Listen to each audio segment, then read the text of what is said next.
వీక్షకులందరికీ నమస్కారం. నవంబర్ మాసమందు మీ రాశి వారికి ఏ విధమైనటువంటి గ్రహస్థితి ఉన్నది? ముఖ్యంగా నవంబర్ మాసము చాలా కీలకమైనటువంటి మాసం. ఈ మాసమందు అనేక గ్రహాల తాలూకు స్థితిగతులు, ఉదాహరణకి అతిచారంలో ఉండేటువంటి గురువు తిరిగి వక్రగతిని ప్రారంభం చేయడం, చాలా కాలంగా వక్రగతిలో ఉన్నటువంటి శనేశ్వరుడు తన యొక్క వక్రగతిని పూర్తి చేసి మరలా రుజుమార్గంలో సంచరించడం, కుజుని యొక్క స్థితిగతులు, రవి యొక్క మార్పు, ఇలా అన్ని గ్రహాలు కూడా తమ యొక్క స్థానాలని కొంత ప్రభావితం చేస్తూ ఉన్నాయి. ఉదాహరణకి ఈ మాసంలో ఉండేటువంటి గ్రహస్థితిని గమనిస్తే 10వ తారీఖు దగ్గర నుండి బుధుని యొక్క వక్రగతి ప్రారంభమవుతుంది. అయితే ఈ మాసంలో బుధుడు వక్రించి ఉన్న రుజు మార్గంలో ఉన్న తులారాశిలోనే బుధుని యొక్క సంచారం ఉన్నది. అలాగే రాహుకేతువులు కుంభ సింహరాశులు ఎందే ఉన్నారు, గురువు కర్కాటక రాశి ఎందే ఉన్నారు, శనేశ్వరుడు మీనరాశి ఎందే ఉన్నారు. కాకపోతే శనేశ్వరుడు ఈ మాసంలో 28వ తారీఖు వరకు వక్రగతిలో ఉండి మాసం చివరిలో మాత్రం వక్రత్యాగం చేస్తారు, అంటే వక్రగతిని వదిలిపెట్టేస్తారు.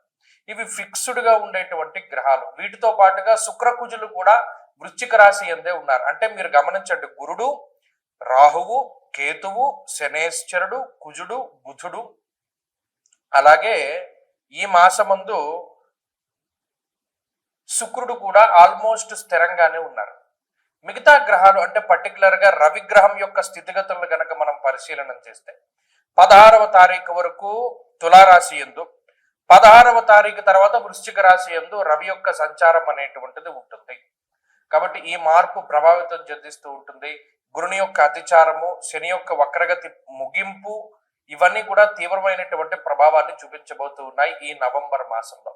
కాబట్టి ఇటువంటి గ్రహ సంచారాన్ని అనుసరించి మీ రాశి వారికి ఏ విధమైనటువంటి ఫలితాలు కలగబోతూ ఉన్నాయి అనేటువంటి విషయాన్ని చాలా క్లుప్తంగా ఈ వీడియోలో మనం తెలుసుకునేటువంటి ప్రయత్నం చేద్దాం. మకర రాశి వారికి నవంబర్ మాసము చాలా అద్భుతమైనటువంటి మాసంగా మనం చెప్పుకోవచ్చును. కారణం ఏమిటి అంటే ఈ రాశి వారికి గురు బలం ఉన్నది, రవి బలం ఉన్నది, బుధ బలం ఉన్నది, శుక్ర బలం ఉన్నది, కుజ బలం ఉన్నది, రాహు బలం ఉన్నది. అంటే దాదాపుగా ఈ 2025వ సంవత్సరంలో ఎప్పుడూ లేనటువంటి విధంగా 5 నుండి 6 గ్రహాలు ఒక నెలలో ఖచ్చితంగా యోగించేటువంటి పరిస్థితులు ఈ నవంబర్ నెలలోనే ఉన్నాయి. గత 3-4 మాసాలుగా మీరు వీడియోలు చూసే ఉంటారు. దాంట్లో నేను నిక్కచ్చిగా చెప్పేశాను, ఏమని బాగాలేదండి, గ్రహస్థితి బాగాలేదు, మాస ఫలితాన్ని బట్టి వార ఫలితాలు వస్తాయి, కాబట్టి వారంలో కూడా నేను బాగాలేదని చెప్పిన సందర్భాలు ఉన్నాయి. బాగాలేదంటే చాలా మంది పాపం ఎందుకు ఇప్పుడు చూసినా మకర రాశికి మీరు నెగిటివ్ చెప్తారు అనేటువంటి ధోరణిలో మాట్లాడినటువంటి వారు ఉన్నారు. కానీ ఏనాడు శాస్త్రాన్ని తప్పి మాట్లాడిన పరిస్థితులు లేవు. ఎందుకంటే అందులో ఉన్నట్టు మనం చెప్పేస్తే ఇందులో జాగ్రత్త పడేటువంటి వాళ్ళు జాగ్రత్త పడ్డారు. ఇప్పుడు నిజంగా మకర రాశి వారికి మంచి రోజులు వచ్చాయి. ఒక ఆయన నాకు ఫోన్ చేసి లేదా కొంతమంది మెసేజ్ల రూపంలో కూడా చెప్పారు, ఏమంటే మీరు పలానా వారంలో 18వ తారీఖు దాటిన తర్వాత గురుడు మారిన తర్వాత ఈ మకర రాశి వారికి మంచి జరుగుతుంది, మొట్టమొదటి మంచి అప్పటి నుండే జరుగుతుంది అని చెప్పారండి. నాకు పలానా ఉద్యోగం వచ్చింది, ఆ టైం నుండి నాకు బాగుందని చెప్పిన వాళ్ళు చాలా మంది ఉన్నారు. అలాగే ఈ మాసంలో 5 నుండి 6 గ్రహాలు యోగించడం అనేటువంటిది ఏమి మామూలు విషయం కాదు, చాలా అద్భుతమైనటువంటి విషయం. అందులో లాభస్థానం ముందు కుజుడు యోగించడం అనేటువంటిది ధైర్యం ఏకాదశగతే కుజే అన్నది శాస్త్రం. కుజుడు ఏకాదశమందు, రవి, బుధుడు, శుక్రుడు ఏకాదశ స్థానమందు స్థితిలై ఉండడం వల్ల ఆర్థిక పరిపుష్టి, ఆరోగ్య పరిపుష్టి, అలాగే సంపద అభివృద్ధి చెందుతూ ఉండడం, కుటుంబం అభివృద్ధి చెందుతూ ఉండడం, అలా అనేక రకాలైనటువంటి అభివృద్ధులు ఉన్నాయి. ఉద్యోగాభివృద్ధి, వ్యాపారాభివృద్ధి, ఇవన్నీ కూడా ఈ రోజు మరి ఈ గ్రహస్థితి వల్ల మకర రాశి వారికి రాబోతూ ఉన్నాయి. కాబట్టి ఈ నవంబర్ మాసము చాలా అద్భుతమైనటువంటి మాసము.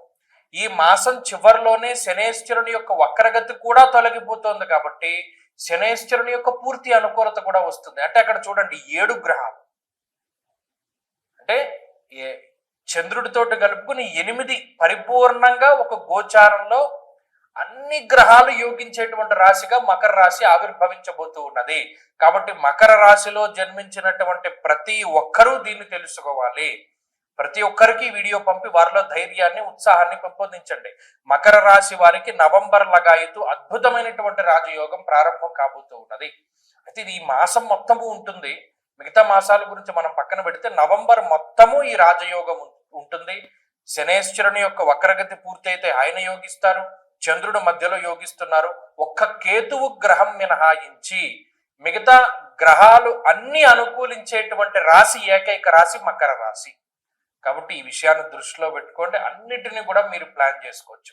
చక్కగా మీ జీవితాన్ని మీరు ఎలా మరల్చుకోవాలి అనుకుంటున్నారో ఆ రకంగా మరల్చుకోవచ్చు. గ్రహస్థితి పూర్తి స్థాయిలో అనుకూలిస్తూ ఉంటుంది. కాబట్టి నవంబర్ నెల మీది అద్భుతమైనటువంటి ఫలితాలు వస్తాయి. మరిన్ని అనుకూలమైన ఫలితాల కోసం గణపతి ఆరాధన చెయ్యండి. ఆ ఉన్న ఒక్క కేతువుని వదిలిపెట్టేయడం ఎందుకు? ఆ కేతు యొక్క అధిష్టాన దేవత గణపతిని ఆరాధన చేస్తే ఆయన కూడా అనుకూలిస్తారు. ఎప్పుడైతే గోచారంలో అన్ని గ్రహాలు బాగున్నాయో జాతకం బాగున్నా బాగా లేకపోయినా కొంతవరకు ముందుకెళ్తుంది. జాతకం కూడా బాగుంటే మహారాజ యోగ దశ నడుస్తుంది.